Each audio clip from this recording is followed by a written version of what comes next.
¿Qué implicaciones tiene para la protección de los migrantes el cierre de la Casa del Refugio del Migrante en Tultitlán? ¿Cuáles son las expectativas de la delegación mexicana en los Juegos Olímpicos de Londres 2012? Quédese con nosotros.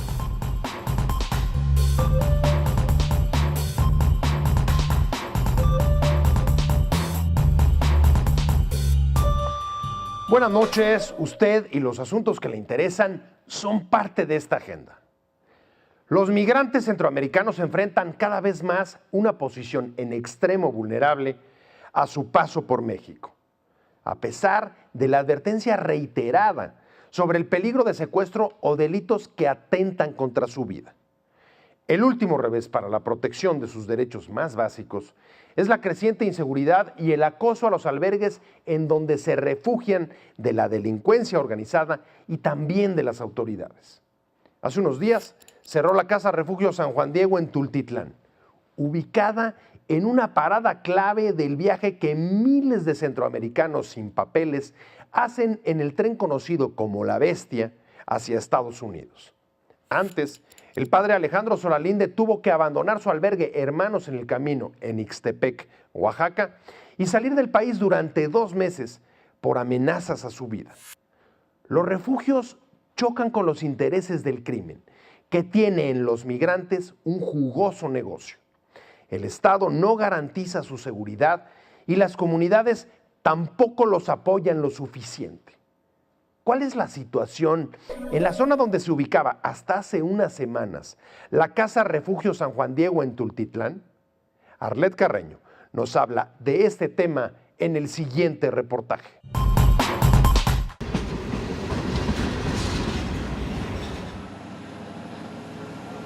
Algunos viajan en grupo, otros solo con una maleta llena de esperanza.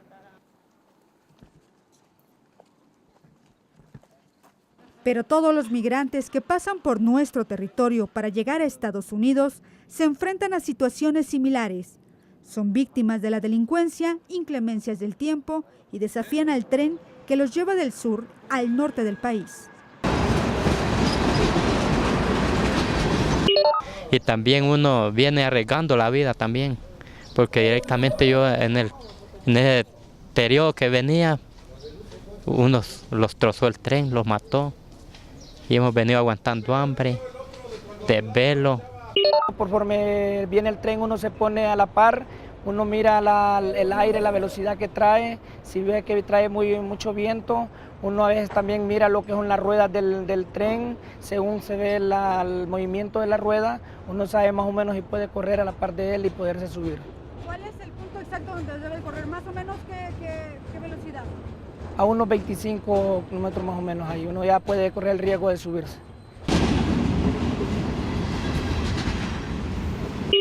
En los primeros 5 meses del año, el Instituto Nacional de Migración atendió a 604 migrantes lesionados y heridos.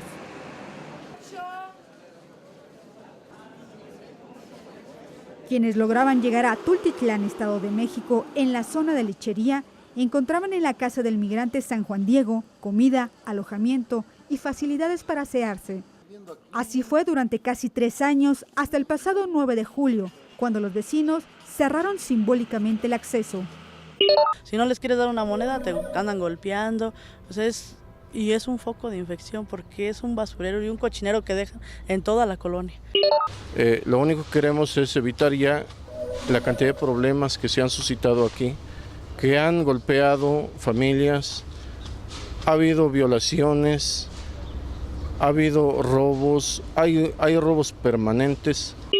Un enfrentamiento entre vecinos y supuestos migrantes detonó la movilización de los vecinos que derivó en el cierre del lugar.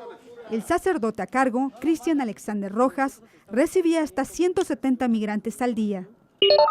Pido a nuestros hermanos migrantes su paciencia, comprensión y disponibilidad a atender a las normas de la Casa del Migrante y a las leyes de nuestro país. Estamos como un callejón sin salida, como dicen. Estamos durmiendo allá por el puente subterráneo, ahí lo estamos quedando, abajo del Sereno, todo eso helado. Y pues no hay de otra, como dicen, tenemos que hacerle huevos, como dicen. De una y otra manera vamos a sobrevivir o vamos a llegar donde vamos a llegar, aunque sufriendo. Entre enero y mayo del 2012, Chiapas, Veracruz y Oaxaca encabezaron la lista de entidades que devolvieron la mayor cantidad de migrantes a sus países de origen. El penúltimo lugar lo ocupó el Estado de México. Que el instituto hace un esfuerzo también para poderlos asistir, porque bueno, también los asiste con viáticos y los asiste con transporte. Entonces, yo lo que les he comentado es que la migración no es un delito, una, y dos, somos un país de migrantes. Les damos asesoría jurídica, les traemos un poco de agua, les brindamos el apoyo para aquellas personas que deseen regresar a sus países de origen, mediante gestiones que realizamos ante el Instituto Nacional de Migración. Tras el cierre del albergue, fue instalada una carpa provisional bajo un puente vehicular en el mismo municipio de Tultitlán, pero ahora en la colonia Independencia. La zona no es habitacional, está rodeada principalmente por negocios y fábricas. Allá está más seguro uno, más que todo. Aquí como está diferente, casi en la calle uno, pero de todas maneras está bien el lugar aquí con ellos. Nomás para reposar unos días. Ya. A mí no me hubiera gustado también enfrente de mi casa porque, como te digo, hay muchos migrantes que son buenos y otros que no se ponen a robar o a hacer cosas que no. Pues sí, porque como mujer al pasar y luego son un poco irrespetuosos los señores que están ahí y pues sí se siente como que feo pasar y que te empiecen ahí a decir cosas o así. Que pues que sí los movieran o que les buscaran un lugar más adecuado para ellos, porque creo que es muy inseguro para nosotros que vamos a empezar a trabajar o cualquiera. Autoridades federales, estatales y el párroco encargado del refugio temporal están en pláticas para definir dónde será reubicado finalmente el albergue. No se ha definido exactamente, simplemente nosotros hemos pedido que sea cerca del flujo migratorio, ¿verdad? O sea, que sea cerca de las vías, porque de nada sirve que pongamos una casa pues bien lejos de las vías, porque pues absolutamente nadie va a llegar, ¿no? Actualmente se brinda apoyo a 250 migrantes que llegan al día, principalmente provenientes de Honduras, Guatemala y El Salvador.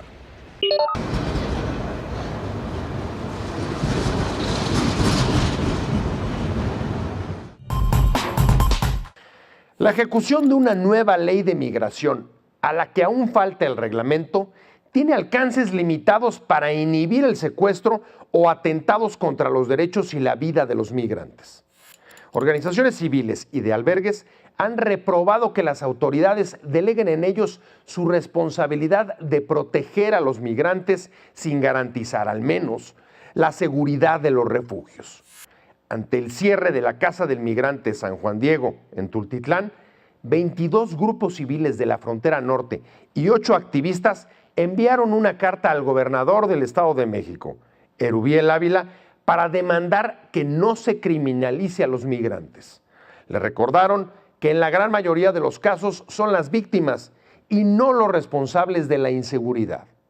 Por lo pronto, los refugios para indocumentados constituyen una valiosa ayuda para su protección frente a la inacción de las autoridades. Es necesario que las comunidades donde se ubican estén conscientes de esto para evitar xenofobia o discriminación contra los migrantes.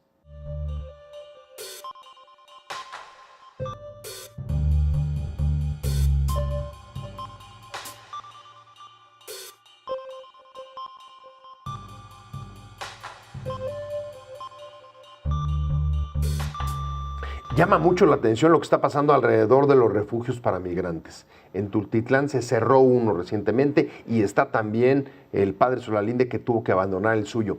¿Qué es lo que está pasando en concreto? ¿Cuál es el problema? Bueno, hay una crisis humanitaria. Algunos sacerdotes incluso la han llamado holocausto de migrantes, ¿no? Que tiene que ver por una falta de toma de decisión federal en materia de política migratoria que genera una enorme confusión en el tema, que permite entonces ese tipo de violencia en la impunidad. O sea, no hay suficiente garantía ni seguridad para el trabajo de los refugios. Exactamente. Estamos hablando de un tema tanto de acción como de omisión. Y cuando hablo de acción, hablo, por ejemplo, de mensajes muy encontrados de un presidente municipal como el de Tultitlán, que pide el cierre de frontera sur. Y cuando hablo de omisión, hablo de 3 asesinatos en Tultitlán sin que se haga justicia. Hablo de la necesidad de que el padre Solalinde abandone el país. Hablo de que la Casa del Migrante, después de 2 años de negociación, no se le ha dado un terreno. Ahora, ha sido la propia comunidad de Lechería la que ha pedido el cierre del refugio. ¿Cómo entender esto? ¿Hay actitudes de xenofobia, de discriminación, o realmente hay un problema de inseguridad? ¿Qué es lo que está sucediendo ahí? ¿Por qué la comunidad actúa así? Hay una mezcla de situaciones, ¿no? Hay un problema de inseguridad, obviamente, con el ingreso del crimen organizado desde hace algunos años en el ámbito migratorio, que es una fuente de recursos para financiar sus operaciones y la guerra. Podemos hablar de inseguridad en la medida en que los migrantes en Tultitlán y otros lados no tienen acceso a la ayuda humanitaria, al albergue que necesitan, y entonces deambulan, ¿no? Pero lo que no entiende la sociedad es justamente ese punto. Si no hay un ofrecimiento adecuado de servicios humanitarios, entonces no puede haber seguridad, porque entonces los traficantes abusan de los migrantes, los comedores ilegales, casas de seguridad, cualquier tipo de negocio ilícito va a crecer en torno a la migración. ¿Y quién es responsable que a la sociedad no le haya llegado correctamente este mensaje? ¿Los propios agentes del refugio, los responsables de las casas, el gobierno local, el gobierno federal? ¿Quién? Porque entre tantos responsables parece hay responsabilidad de todos, pero me parece que hay una responsabilidad fundamental de las autoridades que han prometido al mismo tiempo que enviaban mensajes contrarios, al ser omisas, al hablar de que los migrantes eran criminales. Entonces, la xenofobia, la discriminación se construyen en torno a la falta de información, ¿no? En torno al conflicto, al chisme, que toman luego dimensiones incontrolables, que es lo que hemos visto en Tultitlán. Entonces necesitamos un mensaje contundente de las autoridades, reconociendo a los migrantes como sujetos de derechos humanos, reconociendo sus defensores como personas que contribuyen a la seguridad de nuestra sociedad. Quédese con nosotros. Al regresar, ¿cuáles son las expectativas de la delegación mexicana en los Juegos Olímpicos de Londres 2012?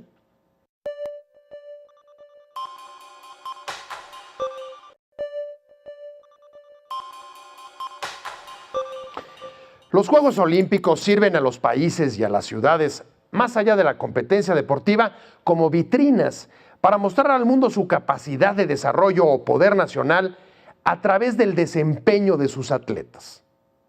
Londres es la única ciudad en el mundo sede de Juegos Olímpicos por tercera ocasión. Organizó el evento en 1948 en un continente arrasado por la guerra y ahora en una Europa ansiosa de salir de la crisis económica. Para los anfitriones es la oportunidad de vender la organización como una marca de calidad que impulse su economía. A otros países como Estados Unidos le interesa recuperar el liderato en el medallero que perdió frente a China en 2008. Y potencias emergentes como Brasil buscan consolidarse con la medalla de oro que a la fecha no ha podido obtener su equipo de fútbol. Los gobiernos saben que figurar en el medallero ayuda a construir la imagen internacional. ¿Qué podemos esperar entonces de la delegación mexicana? De estas expectativas nos habla Alejandro Olvera en el siguiente reportaje. Como cada 4 años, los más grandes sueños y esperanzas de miles de atletas de todo el mundo vuelven a escena, Con ellos aparece la ilusión de un país por ver a sus deportistas en lo más alto del podio. Solo una competencia puede generar esto, los Juegos Olímpicos. Esta vez la cita más importante del deporte mundial tiene como sede la ciudad de Londres, Inglaterra. A partir de este viernes 27 de julio y hasta el 12 de agosto, el espíritu olímpico se podrá respirar en prácticamente todos los rincones de la tierra.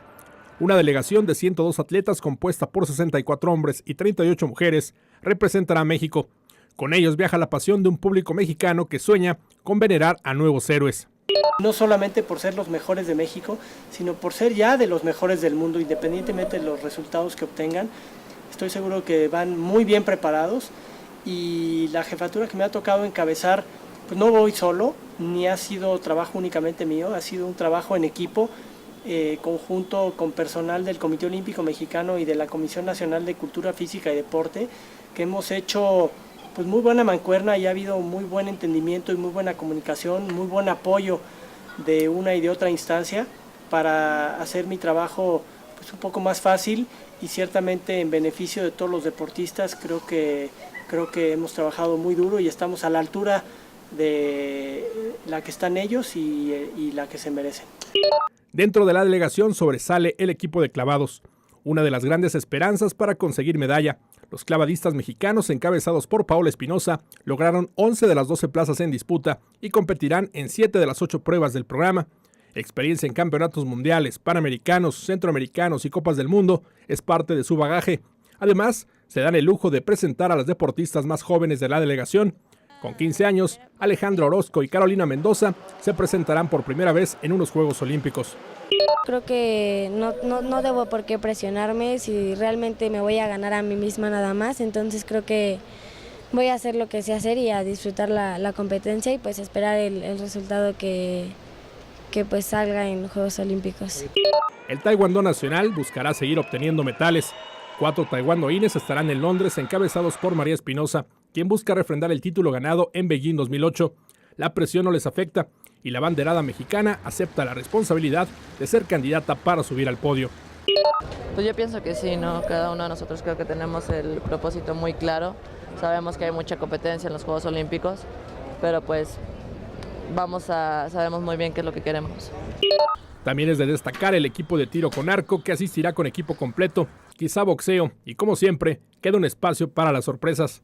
Yo creo que de los 2 equipos que llevamos, que es el de fútbol y de ecuestre, también podemos traer por ahí algo que va a saltar y que estoy seguro que nos va a dar buena satisfacción, una satisfacción agradable como país. Esta vez las autoridades del deporte mexicano prefirieron ser mesuradas sobre las expectativas. Atrás quedaron los pronósticos de medallas. Hoy el objetivo es alcanzar 20 finales, aunque varias de ellas ya están aseguradas. Lo que está en juego es mucho más que cuántas finales o incluso cuántas medallas, sin rehuir a que sobre eso se juzgará nuestro desempeño.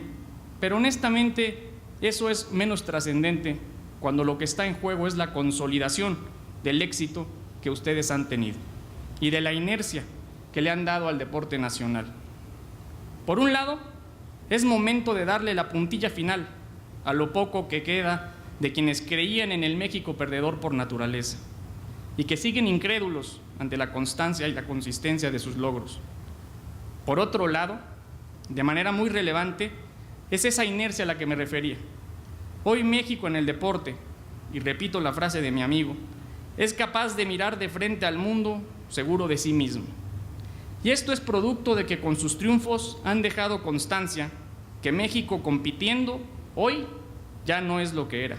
Y eso tiene un valor enorme. Superar las 3 medallas conseguidas hace 4 años puede ser una meta realista y para medios internacionales como el diario USA Today de Estados Unidos, México puede rebasar esta cifra. En su pronóstico, USA Today coloca a México en el sitio 45 del medallero, con 2 platas y 2 bronces. Los metales plateados gracias a la selección de fútbol y a Eder Sánchez en la marcha de 20 kilómetros. Los bronces llegarían en clavados con Paola Espinosa y en taekwondo con María Espinosa. Sports Illustrated, por ejemplo, coloca a México con 3 preseas gracias a las actuaciones de Paola Espinosa en plataforma individual y en pareja, además de Alejandra Orozco y María Espinosa en taekwondo. El tema del dopaje no preocupa, ya que se aplicaron más de 1,000 exámenes y se llevó a cabo una campaña de prevención sin precedentes por parte del Comité Olímpico Mexicano. podemos certificar que la delegación va totalmente limpia y que todos pasaron la aduana del dopaje. No hubo un deportista que no fue sometido a los controles previos a su participación en la magna justa mundial, y obviamente en deportes de alto riesgo también se practicaron 2 y 3 controles precisamente para certificar o tener la certeza, valga la redundancia, de que nuestra delegación va totalmente limpia. De esta manera, el deporte mexicano afronta una nueva aventura en Londres 2012, una cita que podría marcar el inicio de una generación de deportistas mucho más cercanos al éxito mundial. Los Juegos Olímpicos también atestiguan la evolución social. Esta vez mostrarán el largo camino de la equidad de género en el deporte internacional. Londres 2012 serán los Juegos Olímpicos con la mayor presencia femenina en la historia. Esta vez habrá mujeres en casi todos los deportes y al menos una de ellas desfilará en todas las delegaciones. Arabia Saudita es el último país en enviar mujeres, aunque todavía hay atletas de países árabes que acuden a Londres por invitación y no por clasificación en sus países.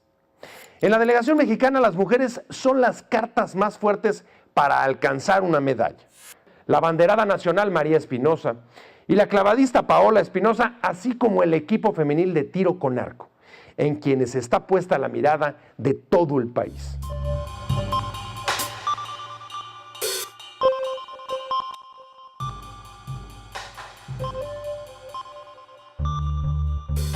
Las Olimpiadas son una oportunidad para que los países muestren su capacidad de desarrollo a través de sus atletas, de su desempeño. ¿Qué es lo que ha hecho México en los últimos años para lograr tener atletas de alto rendimiento como los que participan en esta Olimpiada de Londres? La CONADE hizo una especie de alianza con las federaciones. Cada federación tiene su parte del alto rendimiento, que muchas de ellas no han sabido qué hacer con sus deportistas. Entonces, ¿qué pasa con CONADE? Hace 5 años se inaugura el Centro Nacional de Desarrollo de Talentos Deportivos y Alto Rendimiento. Se le propone a las federaciones que nos dejen esa parte a nosotros. Los presidentes de federación ya dejaron esa parte y nos dejaron a nosotros poderlos llevar a todo el mundo, competir contra los mejores, tenerlos en unas instalaciones dignas.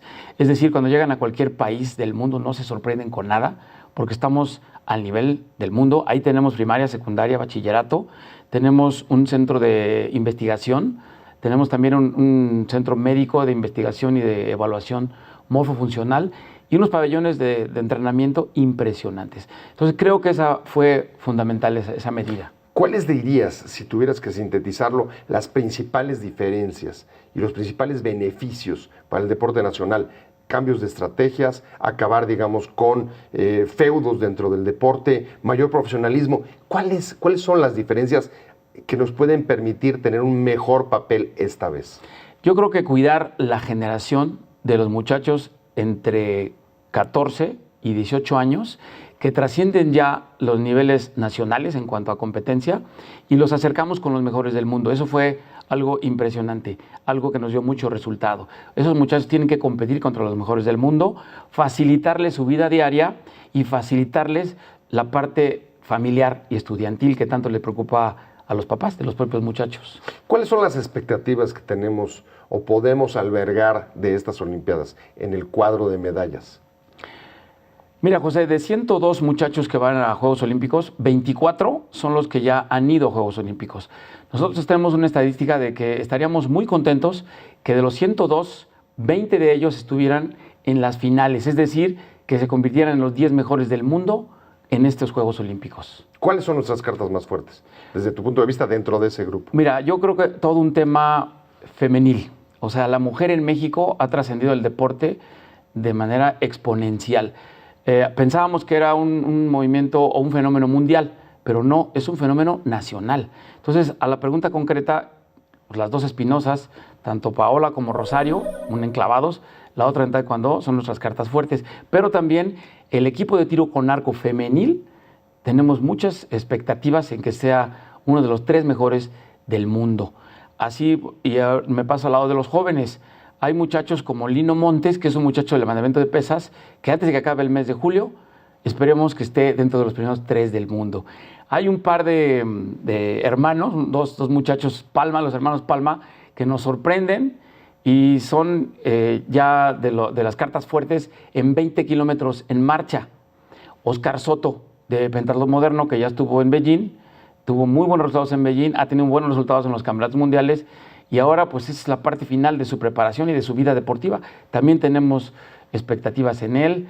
En fin, tenemos muchos deportes que nos van a dar muy buenas sorpresas. Tiro deportivo también es un deporte que está teniendo puntuaciones que están dentro de las medallas. ¿Por qué esta expectativa sobre las mujeres? ¿A qué atribuyes tú que hayan avanzado tanto? Mira, yo creo que es toda una revolución cultural mexicana. La mujer se salió de los parámetros normales.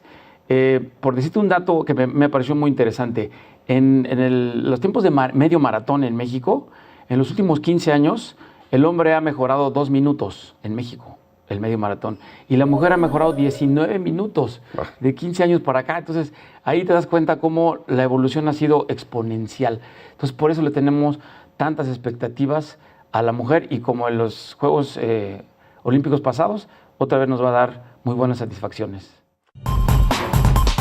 Gracias por habernos acompañado en Agenda a Fondo. Recuerde que puede escribirnos a la dirección de correo y Twitter que aparecen en la pantalla. Lo esperamos la próxima semana con reportajes y entrevistas sobre las situaciones que impactan su calidad de vida, la realidad que todos los días enfrentamos.